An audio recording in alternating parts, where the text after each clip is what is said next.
Bible बताती है जैसे यीशु इस पृथ्वी से गया था वैसे ही वह दोबारा इस धरती पर फिर से आएगा। इस बारे में बाइबल सब कुछ बताती है। यीशु के आगमन से पहले बहुत से ऐसे चिन्ह बताए गए हैं जो भविष्य में यानी हमारे समय में घटित होंगी। कई लोग आज भी बाइबल और उसके परमेश्वर से अनभिज्ञ हैं। लोग आज जानते हुए भी अनजान बनने की कोशिश कर रहे हैं। लेकिन उनके अनजान बनने से क्या परमेश्वर का आगमन रुकेगा? बिल्कुल नहीं। एक वचन मैं मत्ती अध्याय 24 वचन 39 का पढ़ना चाहूँगा। वहाँ ऐसा लिखा है, जब तक जल प्रलय नहीं आया और उसने सबको बहा नहीं दिया तब तक किसी को इसका कुछ भी पता नहीं था। मानव पुत्र के आगमन के समय वैसा ही होगा। इन वचनों में साफ साफ बताया गया है कि जब जल प्रलय आया और लोग डूबने लगे तब उनको पता चला कि जल प्रलय आ चुका है। जब नूह इस बारे में बताते थे तब सब उनका मजाक उड़ाते थे और कई लोगों को इस बारे में पता नहीं था। अब नूह जापान और ऑस्ट्रेलिया थोड़े गए थे उनको बताने के लिए कि जल प्रलय आ रहा है, फिर भी जल प्रलय आया था।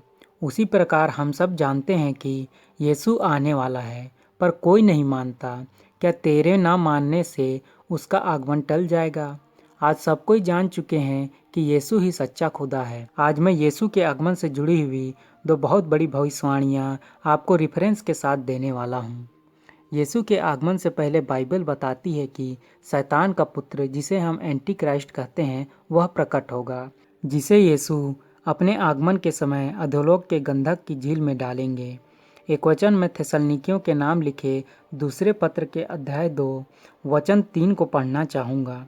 वहाँ ऐसा लिखा है, कोई आप लोगों को किसी भी तरह ना बहकाए, वह दिन तब तक नहीं आ सकता जब तक पहले महान धर्म त्याग ना हो जाए और वह पापी मनुष्य विनाश का वह पुत्र प्रकट ना हो।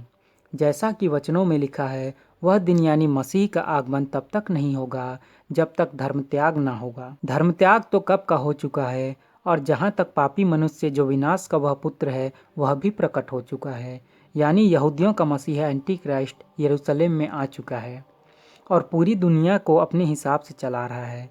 बाइबल में एंटी क्राइस्ट के शासन काल को 7 वर्षों का बताया गया है, जिसे राजा नबूकदनेस्सर ने विशाल मूर्ति के स्वप्न के रूप में देखा था, जिसे दानियल नबी ने डिकोड करके बताया था। और दानियल नबी ने भी 4 जानवरों की प्रोफेसी में एंटी क्राइस्ट के राज्य के बारे में बताया था।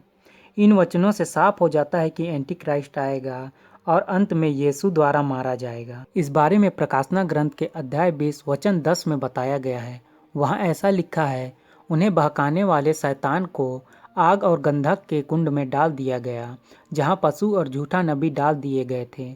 वे युगों युगों तक दिन और रात यंत्रणा भोगेंगे। यीशु के आगमन का दूसरा चिन्ह है कि यीशु के आगमन से पहले यहूदी एक बार फिर से यरूशलेम के टेम्पल माउंट पर परमेश्वर का तीसरा मंदिर बना लेंगे, जहां एंटी क्राइस्ट खुद को सबका खुदा घोषित करेगा। थिस्सलुनीकियों के दूसरे पत्र के अध्याय 2 वचन 4 में इस बारे में बताया गया है। वहाँ ऐसा लिखा है, जो अपने घमंड में उन सबों का विरोध करता और उनसे अपने को बड़ा मानता है जो देवता कहलाते या पूज्य समझे जाते हैं, यहाँ तक कि वह ईश्वर के मंदिर में विराजमान होकर स्वयं ईश्वर होने का दावा करता है। वचनों से साफ है, जब एंटी क्राइस्ट प्रकट होगा और परमेश्वर के तीसरे मंदिर में खुद को खुदा घोषित करेगा, तब पूरी पृथ्वी के देवी देवता भी उसका कुछ नहीं बिगाड़ पाएंगे। 7 वर्ष तक उसका शासनकाल पूरी दुनिया पर चलने वाला है।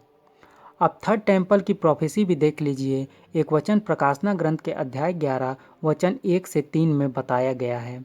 वहाँ ऐसा लिखा है, इसके बाद किसी ने मुझे मापक दंड के रूप में एक सरकंडा दिया और कहा, उठो, ईश्वर के मंदिर, वेदी और वहाँ के आराधकों को नापो, किंतु मंदिर का बाहरी प्रांगण छोड़ दो, उसे मत नापो, क्योंकि वह गैर यहूदियों के हवाले कर दिया गया है। वे पवित्र नगर को 42 महीनों तक रौंदते रहेंगे। और आप जानते हैं, इस समय टेम्पल माउंट पर मुसलमानों का कब्जा है, जिसे लेकर रोज लड़ाई होता है। लेकिन वचनों में लिखा है, मंदिर, वेदी और आराधकों को नापो।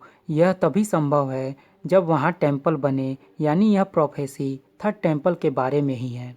दानियल नबी के ग्रंथ में भी कहा गया है कि परम पावन गर्भगृह की पुनः स्थापना होगी, यानी कि टेम्पल फिर से बनाया जाएगा। जहाँ थेसलनिकियों की पत्री के आधार पर इस मंदिर में एंटी क्राइस्ट खुद को सबका ईश्वर घोषित करेगा। और मेरी आदत है बिना प्रूफ के मैं ना कोई बात मानता हूँ और ना कहता हूँ। एक व्यक्ति हैं यरूशलेम से जो यहूदी हैं, जो शायद रब्बी भी होंगे। वो कह रहे हैं मसीहा आने वाला है, क्या आप तैयार हैं? देखिए। The Messiah is close. Are you ready?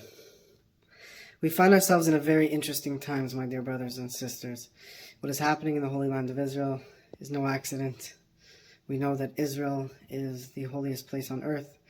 It is the land that God gave to Abraham, to Isaac, and to Jacob and their children forever. And the fact that this is going on right now is proof. Sorry, it's not proof, I should say, is a wake-up call to everyone. Because what happens in the Holy Land of Israel affects the world at large. So we know that we are close to the redemption. The Rebbe, the Lubavitcher Rebbe, told us over 30 years ago that we are in the final generation. That in this generation, the Mashiach, the Messiah, will come. And the whole world as we know it will shift. We will go from exile to redemption. We will go from a physical reality, from experiencing the physical to experiencing the sub-physical, the spiritual within the physical. We will experience God. But my dear brothers and sisters, we have to know that time is running out. That at any moment now the Mashiach will come. जैसा कि हमने यरूशलेम के निवासी से सुना कि हम एक बहुत दिलचस्प समय में हैं। पहले तो उन्होंने कहा कि आज जो इज़राइल में हो रहा है वो कोई एक्सीडेंटली नहीं हो रहा है। फिर उन्होंने अपनी बात पलटी, लेकिन हम जानते हैं कि यह क्यों हो रहा है। थर्ड टेम्पल बनाने के लिए ही इतना जद्दोजहद हो रहा है। और उन्होंने कहा यह जागने का समय है सबके लिए। हम पाप मुक्ति के करीब पहुंच चुके हैं। बाइबल में कहा गया है कि हम ही वो अंतिम पीढ़ी हैं।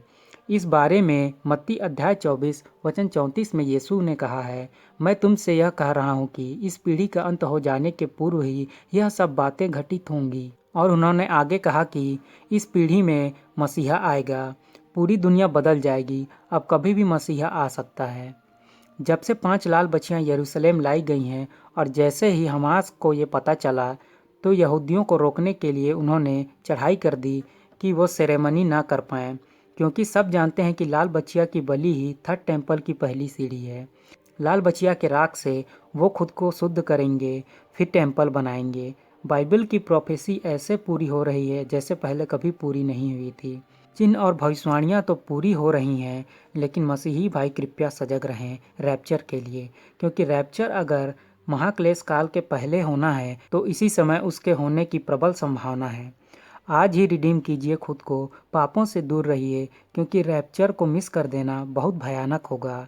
जो दुख और दर्द हमने मसीहा के नाम पर झेला, उसका फल प्राप्त करने का समय आ चुका है। कृपया इस वीडियो को पूरे भारत की सभी कलीसियाओं के भाइयों तक शेयर करें, क्योंकि हम सब एक परिवार हैं। Thank you. God bless you.